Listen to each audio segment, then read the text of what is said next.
சக்கரை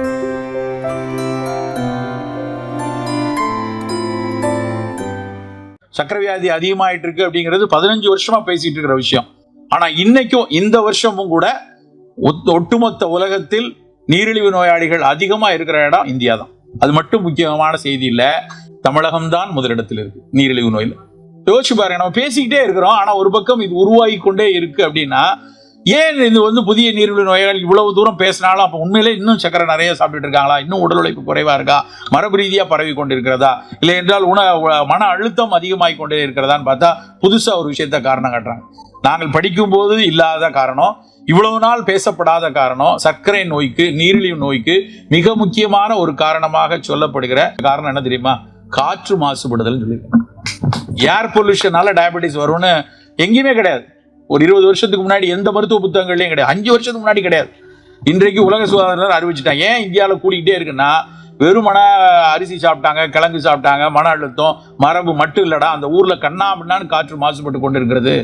காற்று மாசுபடுதல் எந்த அளவுக்கு சொல்லியிருக்காங்க அப்படின்னா, ஒரு ஸ்கொயர் சென்டிமீட்டர் வாங்க, இங்க ஒரு காத்து இருக்குன்னா இந்த இடத்துல ஒரு ஸ்கொயர் சென்டிமீட்டர், ஒரு கனச்சதுர அளவுக்கு உள்ள எடுத்துக்கிட்டு அதுல இருக்கக்கூடிய காற்றுல 40 இன்டர்நேஷனல் யூனிட் இது மாதிரி ஒரு குப்பைகளோ மாசுகளோ இருந்தா அது உடல் நம்ம பாதுகாத்துக்கும் ஒன்றும் பிரச்சனை இல்லை.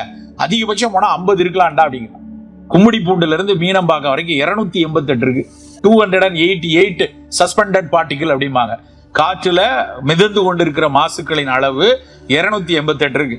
தில்லி நம்ம நாட்டினுடைய தலைநகரத்துல தில்லியில ஆர்கே புரம்னு ஒரு இடம் இருக்கு. அந்த ஊர்ல 999 இருக்கான். ஏன்டா 999ன்னா 1000க்கு மேல மீட்டர் இல்ல, மீட்டர்ல அவ்வளவுதான் அளவு இருக்கு. 999 அவனோட அழகு. எவ்வளவு மாசுக்கள் காற்றுலையும் இதுலயும் இருக்குன்னா அப்போ அவை எவ்வளவு நம்மை பாதித்து கொண்டே இருக்கும். நடுக்குவாதம்னு கேள்விப்பட்டிருப்பீங்க. அதாவது கை ட்ரிம்மர் இருக்கும், அப்படியே தர இருக்கும். வயதானவர்களுக்கு வரும். 70 வயசு 75 வயசுக்கு மேல மூளையில் இருக்கக்கூடிய டோபமின் அப்படிங்கிற ஒரு சுரப்பு குறையும் போது கையில ஒரு நடுக்கம் வரும். இது பார்க்கின்சன்ஸ் டிசீஸ் அப்படிம்பாங்க ஆங்கிலத்துல. தமிழ்ல சித்த மருத்துவத்துல நடுக்குவாதம்பாங்க.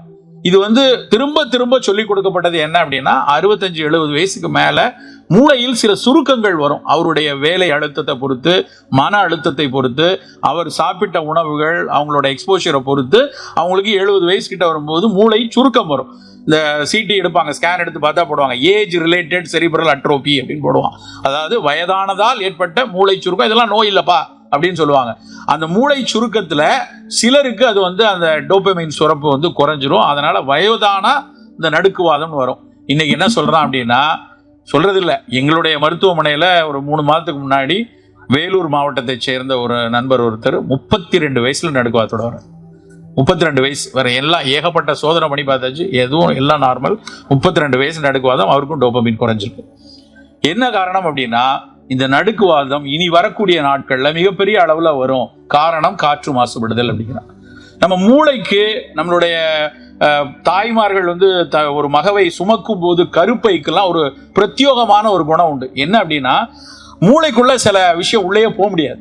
மூளையை மிக அழகாக இயற்கை வடிவமைச்சிருக்கு. முதல்ல எக்ஸ்டர்னலா இருக்கிறதுலே ஸ்ட்ராங்கான போன மண்டையோடு லேசில் எங்க போய் இடிச்சாலும் சின்ன பிள்ளையெல்லாம் சில பேர் கட்டில இருந்து விழுந்துருச்சு, தொட்டில இருந்து விழுந்துச்சு பதறி ஓடிடுவாங்க. ஒன்றும் ஆகாது. ஏன்னா அது மிக வலுவான ஒரு போன். அதுக்கப்புறம் உள்ள இருக்கிற ஒரு டிஷ்யூலையும் பிளட் பிரெயின் பேரியர்மாங்க. ரத்தத்துல ஒரு நச்சை கலந்து விட்டா கூட அந்த நச்சு மூளைக்குள்ள போகாதபடி இயற்கை படைச்சிருக்கு. ஏன்னா அந்த நச்சு மிக நுண்ணிய துகள்கள் உள்ள போகாத அளவுக்கு சுத்தி ஒரு உரம் இருக்கு. அதே மாதிரி விஷயம் கருப்பையில இருக்கு. ஒரு தாய் ஒரு குழந்தைய சுமந்துட்டு இருக்கான்னா ஒரு பல்வேறு நச்சுக்கள் தாய்க்கு பிரச்சனை பண்ணாலும் குழந்தைக்குள்ள போகாது. ஆனா என்ன கொடுமைனா, சமீபமாக நாம் உபயோகப்படுத்தக்கூடிய பல்வேறு ரசாயனங்கள், இந்த பூமிக்குள்ள நம்ம மனிதனுடைய சுயநல வெறிக்காக பயன்படுத்தக்கூடிய பல்வேறு ரசாயனங்கள் இந்த கருப்பை வழியாக சிசுக்குள்ளையும் தாய்ப்பாலுக்குள்ளையும் மூளைக்குள்ளையும் போகுது. மூளையினுடைய அந்த பிளட் பிரெயின் பேரியரை தாண்டி இயற்கைக்கு தெரியாது இவ்வளவு மோசமா அந்த மனுஷன் சிந்திப்பான், இவ்வளவு மோசமா அந்த மாதிரியான விஷயங்களை கொண்டு போவான்னு தெரியாது. தெரிஞ்சிருந்தா ஒருவேளை இன்னும் கொஞ்சம் ஸ்ட்ராங்கா கூட படைச்சிருக்கும். அப்படி ஒரு நுட்பமாக அதுக்குள்ளே எல்லாம் போகக்கூடிய அணுக்கள் தான் இன்னைக்கு பல்வேறு நோய்களை பூத்தி கொண்டே இருக்குது. அதாவது யாரோ ஒருத்தர் எங்கேயோ ஒருத்தர் பாதிக்கப்பட்டிருக்கும் போது அது நமக்கு ஒரு துயர செய்தியாக மனசுக்கு கொஞ்சம் வலியோட ஐயோ இப்படி ஆயிடுச்சா அப்படின்னு கேட்போம். ஆனா நம்ம வீட்டுல ஒருத்தருக்கு வரும்போது தான் நமக்கு அதனுடைய வலியும் வேதனையும் புரியும். மிகப்பெரிய அளவுல இளைய தலைமுறைக்கு இந்த நோய் கூட்டம் கூடிக்கிட்டே இருக்கு. அது சக்கரை வியாதியா இருந்தாலும் சரி, புற்றுநோயா இருந்தாலும் சரி, தினம் தினம் அதுல சந்திக்கக்கூடிய மக்கள் ரொம்ப சின்ன பிள்ளை 12 வயசுல நேற்று பார்க்கும்போது ஒரு குழந்தை வந்து 12 வயசு குழந்தை, அந்த 12 வயசு குழந்தைக்கு ஈரல்ல சுருக்க நோய் வந்திருக்கு, சிரோசிஸ் லிவர், ஈரல் வந்து சுருங்கி இருக்கு. என்ன காரணம்னே தெரியாது. நோய் ரொம்ப சிம்பிளா 2 விஷயம் எங்களை மாதிரி மருத்துவர்கள் தெரியலைங்க அப்படின்னு சொல்லிடுறோம். அவங்க ஏதாவது ஒரு பதில் வருதா அப்படிங்கிற ஒரு கேள்வியோட ஒரு நோயருடைய தாயோ தந்தையரோ வந்து கேட்கும்போது எங்கள்ட்ட இருந்து வர்ற பதில் எப்படி இருக்குன்னா, தெரியலைங்க, ஆட்டோ இம்யூன் டிசீஸ், அதாவது தன்னெதிர்ப்பாற்றல் மாறிடுச்சு, இப்படி ஏதாவது ஒரு வார்த்தைகளை சொல்றோம். ஆனா உண்மையில வேதனையா இருக்கிற விஷயம் என்ன அப்படின்னா, இந்த பூமியில மனிதன் ஒரு மகிழ்வாக வாழக்கூடிய ஒரு விஷயத்தை எல்லா அதனுடைய அத்தனை கீற்றுகளையும் நம்ம அறுத்துக்கிட்டே வரோம். சூழல்ல ஒரு பெரிய மாசுக்களை உருவாக்குறது, நம்ம மனம் வேதனைப்படக்கூடிய ஒரு முக்கியமான ரொம்ப வருத்தப்பட வேண்டிய விஷயம் என்னன்னா, அன்னைக்கு இருந்த ஒரு குதூகலமான மனம் இல்லை. நேற்று ஒரு முந்தானத்து வந்து ஒரு நியூரோலஜிஸ்ட் ஒருத்தரோட சாலையில பேசிக்கிட்டே நடந்து போயிட்டு இருக்கேன். அப்போ அவர் வந்து ஒரு விஷயத்த சொல்றாரு, சார் நீங்க கார் ஓட்டும் போது பேசுவீங்களா அப்படின்னு. நான் பேசிட்டு வந்திருக்கேன் சார், கார் ஓட்டும்போது சில நேரத்தில் ஃபோன் வந்து இப்போதான் ப்ளூடூத்தில் இருக்குனால ப்ளூடூத்தில் போட்டுகிட்டே பேசிகிட்டே வருவேன். நீங்கள் உங்கள் மூளைக்கு மிகப்பெரிய அழுத்தத்தை கொடுக்குறீங்க அப்படின்னாரு. எப்படி அப்படின்னாரு, நீங்கள் எப்படி பேசுனீங்க, எப்படி பேசுறீங்கன்னாரு. இப்போ என் கூட பேசிட்டு இருக்கும்போது என்ன பண்ணீங்க அப்படின்னாரு. உங்கள் கையை எப்பவும் இப்படி கை வச்சுட்டே இருந்தீங்க, கை சொடக்கு போட்டே இருந்தீங்க, இப்படி பேசிட்டே இருந்தீங்க, கார் ஓட்டும்போது இப்படியே கையை சொடக்கு போட்டேவா ப்ளூடூத்தில் பேசுனீங்க அப்படின்னாரு. இல்லை சார், ஸ்டீரிங்கை பிடிச்சிட்டு வண்டியை நேராக பார்த்துட்டு. கார் ஓட்டும்போது நீங்கள் வெளியில் எந்த இடத்துலையும் போய் சாலையில் திடீர்னு ஒருத்தன் வந்தால் கூட பிரேக் போட்டுறீங்க, ஒரு ஹார்ன் அடிச்சிடுறீங்க, இல்லைன்னா உங்கள் வேகத்தை குறைத்து கொள்றீங்க. தூரத்தில் வரக்கூடிய வாகனம் வந்து சற்று மெதுவாக போகிறது அப்படின்னு தெரிஞ்ச மாத்திரத்தில் உங்களுடைய கால் வந்து அதை நிறுத்தி வண்டியை வந்து ஸ்லோ பண்ணிடுறீங்க. ஆனால் பக்கத்தில் பேசிட்டே வரீங்க. உண்மையா இல்லையா அப்படின்னாரு. ஆமாம் சார், பேசிகிட்டே இருக்கோம். இருக்கிறதுலே மூளை அதிகமாக வேலை செய்கிற இடம் வந்து ஒருத்தரோட உரையாடும் போது தான்.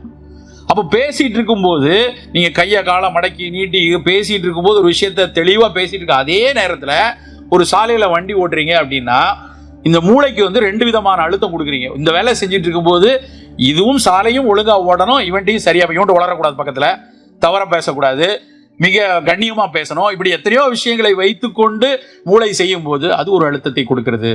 இந்த அழுத்தம் உங்களுக்கு ஒரு விதமான ஒரு நோய்க்கான ஒரு விஷயத்தை ஆரம்பிக்குது. இதை வந்து ஆங்கிலத்தில் மல்டி டாஸ்கிங் ஸ்ட்ரெஸ் அப்படிங்கிறார். இந்த மல்டி டாஸ்கிங் ஸ்ட்ரெஸ் கொஞ்சம் 20 வயசு 30 வயசு வரை கூட ஓரளவுக்கு நல்லா இருக்கும். ஆனால் 30 வயசுக்கு மேலே வர நீங்கள் வந்து ஒரு சில விஷயங்களை மட்டும்தான் செய்யக்கூடிய அளவில், அதுக்காக 4-5 விஷயம் செய்யக்கூடாதுன்னு இல்லை, ஒரே நேரத்தில் 2 முக்கிய விஷயங்களை செய்யும் போது அது கூட ஒரு மன அழுத்தத்தை கொடுக்கிறது அப்படின்னு சொன்னார். உடனே எனக்கு இன்னொரு விஷயம் ஞாபகம் வந்துச்சு. நம்ம வீட்லேயே இதுக்கு எத்தனை எவ்வளோ தப்பு பண்ணுறோம். உதாரணத்துக்கு நம்ம மனதை பூரா வந்து ஒரு அழுத்தத்தை உண்டாக்கி நம்ம மனதை வந்து ஒரு கொச்சைப்படுத்த வைத்து நம்ம மிகப்பெரிய ஒரு தீவிர குரூர மனநிலையை உருவாக்குறதுக்குன்னே தினம் மத்தியானம் 12 இருந்து ராத்திரி 12 வரைக்கும் தொலைக்காட்சி தொடர்கள் ஓடுது. வேற எதுவுமே வேண்டாம். அதை வீட்டில் பார்க்குற அத்தனை பேரும் ஒரு குரூர மன அழுத்தத்துக்குள்ளே ஆணும் பெண்ணும் உருவாகிட்டே இருக்காங்க. நிறைய பேர் நான் சொல்லும்போது சில பேர் ஆர்கியூ பண்ணுவாங்க, அது எப்படி சார், அது எங்க நாங்கள் அப்படியேவா உள்ள வாங்கிக்கிறோம் அப்படின்னா, கண்டிப்பாக உள்வாங்குகிறோம். அதுதான் உண்மை. குரூர தொலைக்காட்சி தொடர்கள் பார்க்கறதுல இருந்து கடைசி காலையில் ஆரம்பிக்கிற தொலைக்காட்சியாக இருக்கட்டும், சாயந்தரம் ராத்திரி முடிக்கிற பிக் பாஸாக இருக்கட்டும், அத்தனையும் நமக்குள்ள சக்கரை வியாதியும் ரத்த கொதிப்பையும் உண்டாக்கிட்டே தான். அப்போ நம்ம வந்து ஒவ்வொரு நாளும் வந்து நம்மை சுற்றி மனதை அழுத்தப்படக்கூடிய விஷயங்கள் நடந்துட்டு இருக்கு. சூழல்ல வரக்கூடிய மாசுக்கள் வரக்கூடிய விஷயம் இருக்கு. இது 2ம் நம்ம வந்து கட்டுப்படுத்தாட்டா கண்டிப்பா அவை வந்து நோய் கூட்டங்களை உருவாக்கி கொண்டே இருக்கும்.